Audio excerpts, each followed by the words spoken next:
জুলাই আগস্টের গণহত্যা ও মানবতাবিরোধী অপরাধে জড়িত থাকার অভিযোগে আন্তর্জাতিক অপরাধ ট্রাইব্যুনালে বিগত সরকারের মন্ত্রী, প্রতিমন্ত্রী, সাবেক প্রধানমন্ত্রীর উপদেষ্টা ও সচিবসহ ১৩ জনকে হাজির করা হয়েছিল।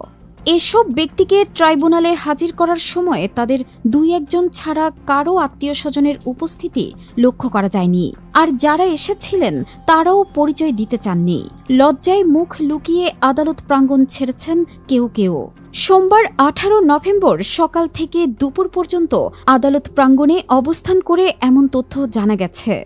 গেটের পাশে উৎসুক জনতার ভিড়ও ছিল দেখার মতো। অনেকে এসেছেন সেই ১৩ জনকে এক নজর দেখার জন্য। তবে আদালতের ভেতরে ঢুকতে হলে সাংবাদিকদের ট্রাইব্যুনালের দেওয়া কার্ড ব্যবহার করতে হয়েছে। এছাড়া কাউকে অনুমতি দেননি সেখানে কর্তব্যরত ব্যক্তিরা। আদালতের বাইরে ১৩ আসামিকে দেখতে এসেছিলেন বিশ্ববিদ্যালয় শিক্ষার্থী হাসান। এই যুবক বলছিলেন তিনি আগ্রহ নিয়েই এসেছেন, কোনো খারাপ উদ্দেশ্য নয়। তার ভাষ্য, এই ব্যক্তিরা তো আন্তর্জাতিক অপরাধ ট্রাইব্যুনালের উদ্যোক্তা ছিলেন, তারাই আজ সেই আদালতের আসামি। হাসান বলছিলেন এখানে কয়েকজন আসামির আত্মীয়-স্বজন এসেছেন, কিন্তু তারা পরিচয় দিচ্ছেন না, এমনকি ভয়ে কারো সাথে কথা বলছেন না। বিষয়টিতে তিনি অবাক হয়েছেন বলে জানালেন। বিষয়টি তার কাছে বিস্ময়ের বলে মনে হয়েছে। এ সময় গেটের বাইরে অপেক্ষমান লোকজনের চোখে মুখে উৎকণ্ঠা লক্ষ্য করা গেছে। তবে কেউ কারো সাথে কথা বলছিলেন না। ট্রাইব্যুনালের গেটে অপেক্ষমান মানুষের বেশিরভাগই ছিল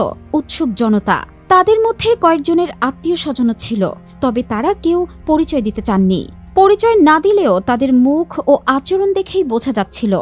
এ সময় কয়েকজন ব্যক্তির সাথে এই প্রতিবেদক কথা বলতে চাইলেও তারা এড়িয়ে যান। তবে আসামিদের আদালত থেকে বের করে নিয়ে যাওয়ার আগেই স্বজনরা চলে যান। দুপুর ১:১টার দিকে সাবেক স্বরাষ্ট্র সচিব জাহাঙ্গীর আলমের ছেলে মেয়ে আদালত প্রাঙ্গণ ত্যাগ করেন। তারা একটি প্রাইভেট কারে এসেছিলেন, কিন্তু শেষ পর্যন্ত বাবার সাথে সেভাবে সাক্ষাৎ হয়নি তাদের।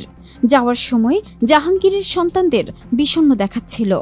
তারা এক আইনজীবীর সাথে ঘুরছিলেন, পরে গাড়িতে উঠে দ্রুত চলে যান। এ সময় তাদের গাড়িতে তুলে দেওয়া এক যুবকের সাথে এই প্রতিবেদকের কথা হয়। তিনি বলেন ওনারা জাহাঙ্গীর স্যারের ছেলে মেয়ে, আর কেউ আসেননি। পরে ট্রাইব্যুনালের গেটের পাশে করা ছোট কক্ষে খোঁজ নিয়ে জানা গেল কয়েকজনের আত্মীয়-স্বজন এসেছেন, তাও তারা জানেন না। খোঁজ নিয়ে জানা গেছে মাত্র ৪ জন আসামির আইনজীবী আদালতে উপস্থিত ছিলেন, বাকিদের কারো আইনজীবীও ছিলেন না। দুপুর ঠিক ১:৩০টায় আদালত থেকে একে একে বের করা হয় সাবেক আইসিটি প্রতিমন্ত্রী জোনায়েদ আহমেদ পলক, সাবেক মন্ত্রী আনিসুল হক, ফারুক খান, ডাক্তার দীপুমণি, রাশেদ খান মেনন, হাসানুল হক ইনু, শাহজাহান খান, সালমান এফ রহমান, ডক্টর তৌফিক-ই এলাহি চৌধুরী, কামাল আহমেদ মজুমদার, গোলাম দস্তগীর গাজী, অবসরপ্রাপ্ত বিচারপতি শামসুদ্দিন চৌধুরী মানিক ও সাবেক স্বরাষ্ট্র সচিব জাহাঙ্গীর আলমকে।